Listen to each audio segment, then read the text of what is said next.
New details are emerging about sexual assault allegations against the actor Kevin Spacey.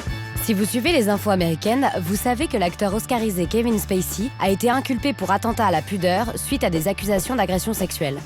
L'affaire était si grave qu'il a vite été viré des productions en cours. Alors qu'a-t-on fait à quelques jours de la sortie de son dernier film? Rien de plus simple, on l'a remplacé. 10 millions de dollars, 9 jours de tournage, quelques fonds verts et abracadabra, bye bye Kevin Spacey, remplacé par Christopher Plummer. I don't get it. Tout l'argent du monde est sorti en salle sans risquer d'offenser personne. Pourtant, ce phénomène n'a rien de nouveau. Quand le scandale frappe à la porte, Hollywood n'hésite pas à sortir les ciseaux magiques. On remonte, on efface, on cache. Il faut sauvegarder la morale à tout prix et éviter l'accident industriel. C'est aussi ça la magie du cinéma hollywoodien. L'art se plie aux règles de l'industrie, parfois aux frontières de l'absurde. Alors, qui aura le dernier mot? La censure ou le cinéma?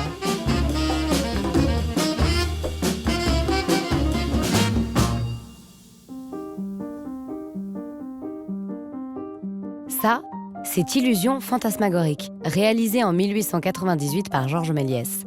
Le cinéma vient de naître et déjà, c'est l'art de l'illusion. Avec le genre des trick films, le montage et les effets spéciaux sont utilisés pour faire disparaître ou apparaître des objets et des gens.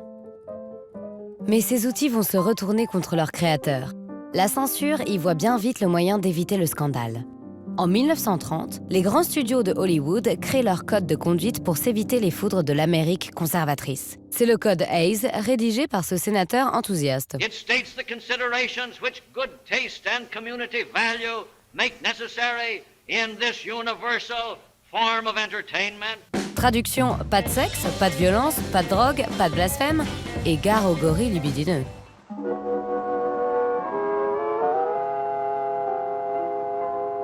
Malgré tout, certains cinéastes comme Howard Hughes résistent et osent défier le système à coups de décolleté plongeant. D'autres, tels qu'Alfred Hitchcock, préfèrent la ruse et deviennent des maîtres du sous-entendu.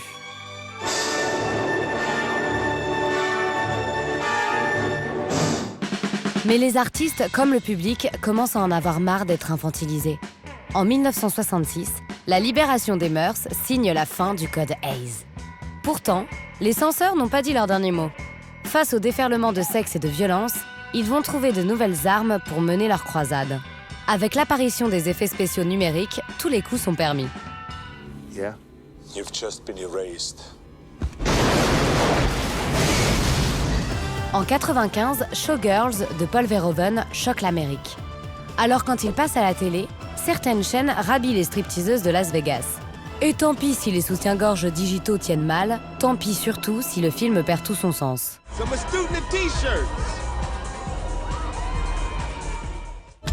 Même un cinéaste aussi respecté que Stanley Kubrick n'a pas été à l'abri de retouches après sa mort. Vous vous souvenez de la scène de l'orgie dans Eyes Wide Shut? Voici ce qu'ont pu voir, ou plutôt ne pas voir, les spectateurs américains.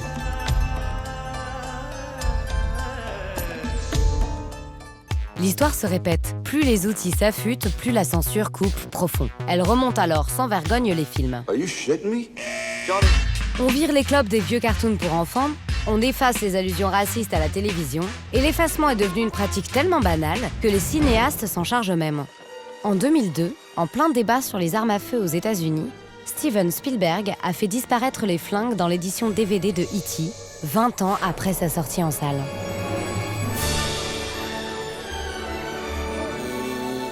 Alors jusqu'où ira cette course à l'effacement dans le cinéma? Effacerons-nous tous les pistolets des films? Toutes les cigarettes? Certains ont pris de l'avance. Un site web en fait la brillante démonstration en remplaçant toutes les clopes de Mad Men par des kazoo. Et c'est délicieusement cacophonique. Damn straight.